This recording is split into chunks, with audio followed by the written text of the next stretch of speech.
News Telugu. ఇప్పుడు AP top 10 చూద్దాం.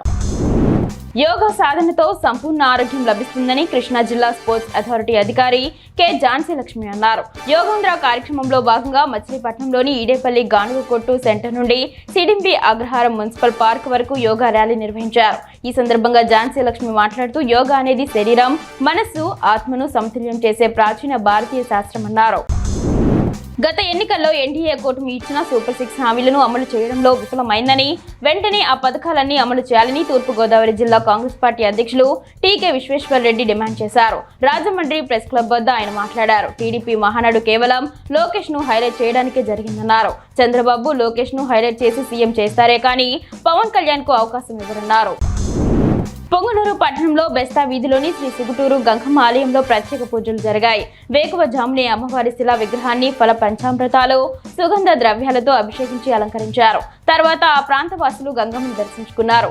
మహిళలు భక్తి శ్రద్ధలతో రాహుకాల సమయంలో దీపాలను వెలిగించి అమ్మవారికి సమర్పించారు. కేంద్ర రాష్ట్ర ప్రభుత్వాలు పెట్టుబడిదారులకు, కార్పొరేట్ సంస్థలకు కార్మికులను ఉద్యోగాలను బానిసలుగా చేసే 4 లేబర్ కోడ్లను రద్దు చేయాలని సిఐటియు జాతీయ ఉపాధ్యక్షురాలు బేబీ రాణి, నాయకులు రమణ పేర్కొన్నారు. కాకినాడలో సిఐటియు 54వ వ్యవస్థాపక దినోత్సవం సందర్భంగా కాకినాడ సామాన్య ఆసుపత్రి వద్ద సిఐటియు పతాకాన్ని సిఐటియు జాతీయ ఉపాధ్యక్షురాలు బేబీ రాణి తదితరులు ఆవిష్కరించారు. తిరువురు మండలం చౌటపల్లి గ్రామ శివారు ఎదుర్ల వాగులో ఇష్టానుసారంగా కోడి వ్యర్థాలను పడేస్తున్నారు. దీంతో గ్రామ ప్రజలు, వాహనదారులు చాలా ఇబ్బందులకు గురవుతున్నామని ఆవేదన వ్యక్తం చేస్తున్నారు. మారుతున్న వాతావరణం వల్ల ఎలాంటి వ్యాధులు రాకుండా దీనిపై ఉన్నత అధికారులు తగిన చర్యలు తీసుకోవాలని గ్రామ ప్రజలు, వాహనదారులు కోరుతున్నారు. పెడన మండలం దావోజీపాలెం గ్రామంలో శ్రీ విజయ అమలేశ్వరి దేవి జాతర మహోత్సవాలు గత 9 రోజులుగా ఘనంగా జరుగుతున్నాయి. అమ్మవారి ఘటాలను చెరువు వద్దకు తీసుకొని వచ్చి ప్రత్యేక పూజ కార్యక్రమాలు నిర్వహించారు. మేళ తాళాలు, డప్పు వాయిద్యాల నడుమ అంగరంగ వైభవంగా అమ్మవారి ఊరేగింపు కార్యక్రమాన్ని నిర్వహించారు. జిల్లాలోని పలు ప్రాంతాల నుంచి భక్తులు అధిక సంఖ్యలో విచ్చేసి అమ్మవారిని దర్శించుకున్నారు.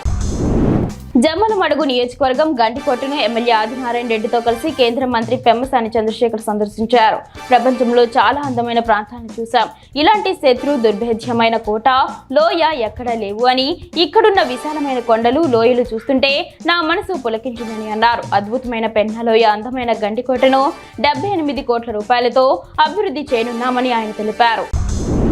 ప్రభుత్వ యాజమాన్యాల నిరంకుశ నిర్బంధాలపై ఐక్య పోరాటం చేయాలని విశాఖ స్టీల్ సిఐటియు గౌరవ అధ్యక్షులు జె అయోధ్యారాం పిలుపునిచ్చారు. సిఐటియు 55వ ఆవిర్భావ దినోత్సవం సందర్భంగా స్టీల్ ప్రధాన పరిపాలనా భవనం ఎదుట స్టీల్ సిఐటియు అధ్యక్షులు వైటి దాస్ పతాకావిష్కరణ చేశారు. ఈ సందర్భంగా జరిగిన సభలో నాయకులు మాట్లాడుతూ కేంద్ర ప్రభుత్వ విధానాలపై ఆగ్రహం వ్యక్తం చేశారు.